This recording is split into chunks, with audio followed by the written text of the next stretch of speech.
Hello guys, today we are recreating a shot from one of my favorite films, Birdman. Surrealism is a recurring theme in this film, as our protagonist constantly goes through scenes where we question what's real and what isn't. So let me break down the different elements in this shot. First, we have the protagonist floating in midair. He is framed by a rectangular window. On the right side of the frame is a green sofa that has some clothing on it. And on the left side of the frame, we have a shelf and also some clothing hanging on the wall. But I'm not a VFX expert, so I'm not entirely sure how they made this happen in the film. So I came up with two potential ways to try and recreate this. Let's take a look at what we did.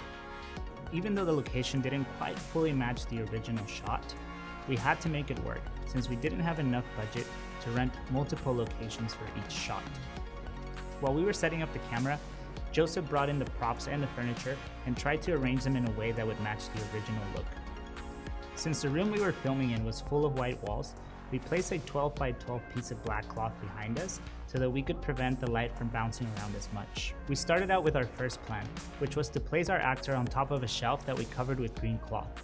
However, the location was still giving us some difficulties because we couldn't place the camera far back enough to get the right frame. So we took it off the tripod and tried to place it on the counter. So we brought in a rice bag that we put under the camera. This epitomizes the low budget mentality so that we could really fix it in place and that it would remain static. This was very important because if the camera angle shifted, we wouldn't be able to layer the two shots in post. To light the shot, I used a Forza 500 through a small frame of diffusion that we placed outside the window at a high enough level so that we wouldn't see it in the shot. Because I don't want to see the window look white, I want to see the trees outside, but I also want to see a light hitting him and creating a glow. We also used the mix panel pointed at the ceiling to add overall ambient light to the room. And then we added a PavoTube, being careful not to cast any shadows to bring up the levels of the green so that we could key it out in post.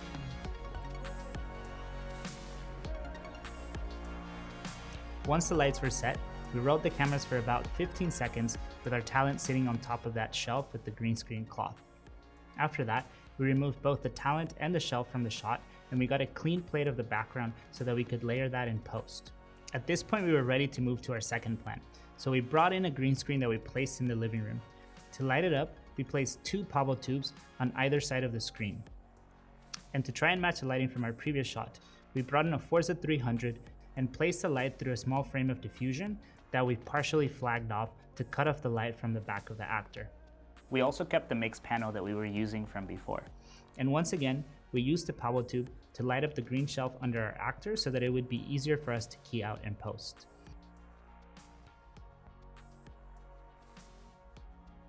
So we did a few things to make sure that our frame would match as close as possible. We measured the distance from the actor to the camera, and then once we put him in the green screen area, we placed him the same distance from the camera as before. So if you see our current frame and the original, you can tell that we're matching pretty closely. Let's take a look at the final result.